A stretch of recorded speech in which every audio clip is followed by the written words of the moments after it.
माँ अस्पताल में एक बेड पर पड़ी थी।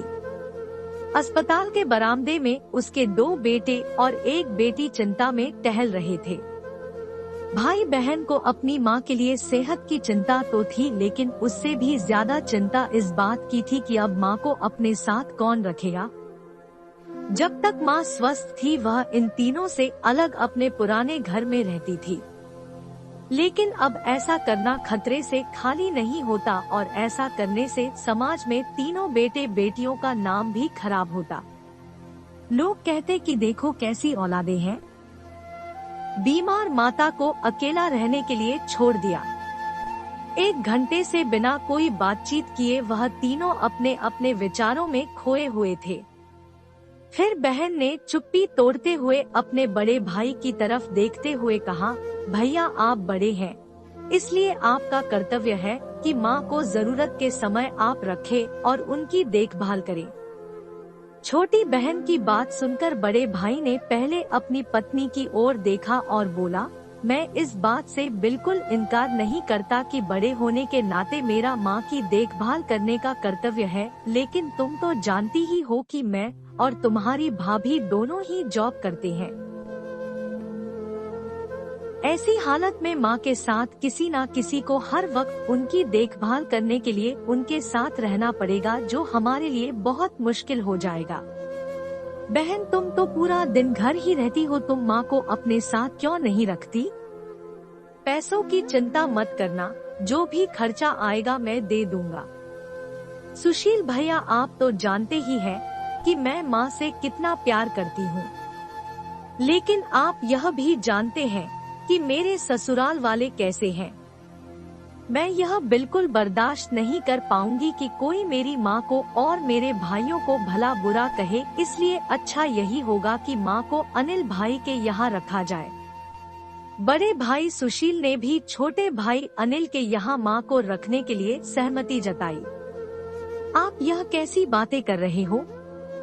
क्या आपने नहीं देखा है कि माँ कभी भी मेरे घर 2 दिन से ज्यादा रही ही नहीं है?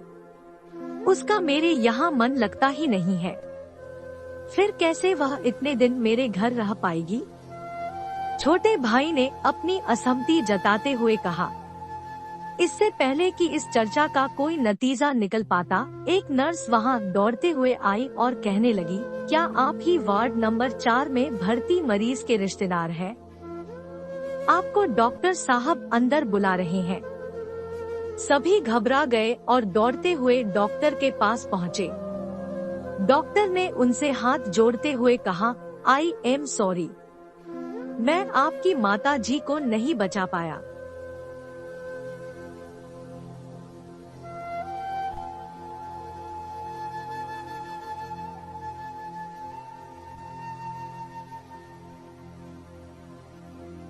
डॉक्टर की इस खबर ने सबके चेहरे पर झूठी मूठी दुख की परत तो चढ़ा दी थी, लेकिन सभी के दिल के किसी कोने में इस बात की खुशी भी छुपी हुई थी कि अब उन्हें माँ को नहीं संभालना पड़ेगा और माँ की वजह से उन्हें परेशान नहीं होना पड़ेगा। दोस्तों, छोटी सी यह इमोशन कहानी ही समाज का सत्य है।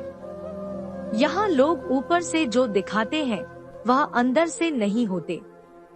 जो माँ बाप अपने 4 बच्चों को बिना किसी शिकायत के बड़ी आसानी से संभाल पाते हैं, आगे चलकर जरूरत पड़ने पर यही 4 बच्चे मिलकर भी उन्हें नहीं संभाल पाते या नहीं संभालना चाहते। बच्चों को यह बात नहीं भूलनी चाहिए, जैसा वह बोएंगे वैसा ही तो काटेंगे। अगर आज वह अपने माँ बाप के साथ बुरा बर्ताव करते हैं तो उन्हें यह याद रखना चाहिए कि उनके बच्चे भी बड़े होंगे और वह भी बूढ़े होंगे। जो उन्होंने अपने माँ बाप के साथ किया है, उनके बच्चे भी उनके साथ वही करेंगे। दोस्तों, अपने दिल से छल कपट निकाल दीजिए और सच्चे मन से अपने माता पिता की, अपने बुजुर्गों की सेवा कीजिए। आज की कहानी आपको अच्छी लगी है तो ऐसी कहानी के लिए इस चैनल को सब्सक्राइब करें, ऐसी ही कहानी सुनने के लिए।